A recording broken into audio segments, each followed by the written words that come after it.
Hello YouTube, I'm going to give you an in-depth review of this Fujian 25mm F1.4 C-mount lens. I got this one about 2 years ago off of eBay and I think I paid less than $20 for it.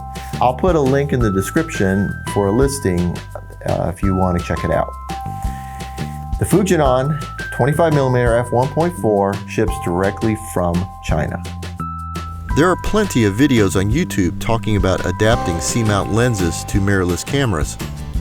Most of them lead you to the discovery that these lenses work best with micro four thirds because of the small image circle. On ASPC, Super 35, and full-frame cameras, these lenses exhibit a terrible amount of vignetting, requiring such severe cropping of the image in post that I wouldn't consider using them. On my GH5, the 25mm F1.4 shows some dark corners, but I consider it as part of the look. As you can easily see, there's some pretty serious barrel distortion on the outer edges. Only the center 50% of the image can be considered sharp, and that is really only relative. This is a soft lens, which is part of the reason why I like it. This lens gives a dreamy, disconnected look. Now I know I can achieve this look in post, but I'm old school. I want my footage to be as close to the look I'm going for in the camera instead of relying on post. I would use this lens for cinematic, dreamlike sequences. You can apply a CinemaScope crop in post to give it a fake anamorphic look.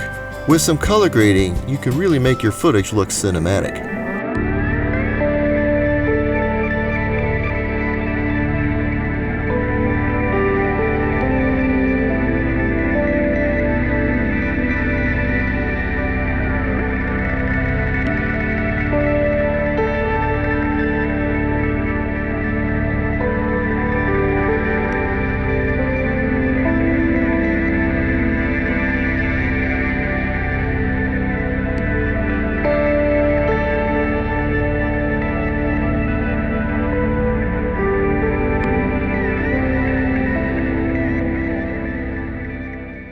The barrel distortion slightly improves when you stop down the lens, but in truth, it is there throughout all f-stops.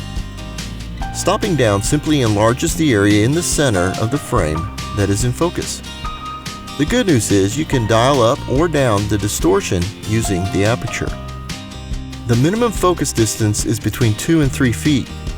Infinity focus really doesn't happen with this lens until you stop it down to f8 or more.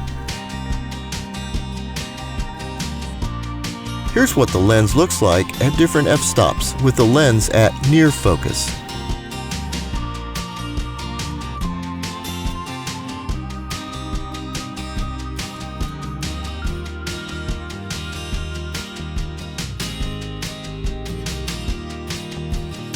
Here's what the lens looks like with the lens at the closest I could get to infinity focus.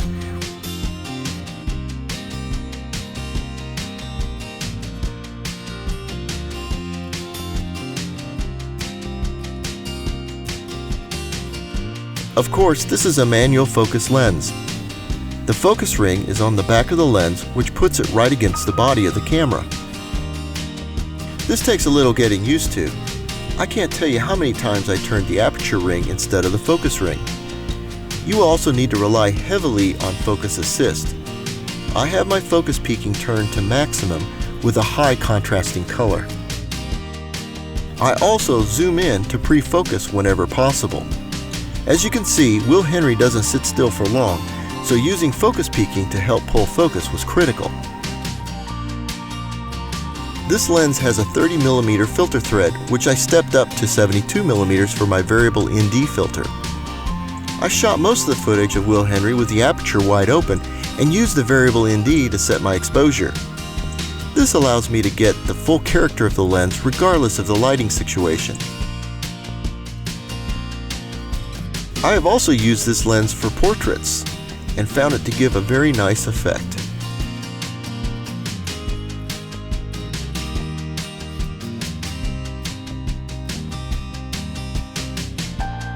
Overall, I think this is a great little lens that has a very specific look.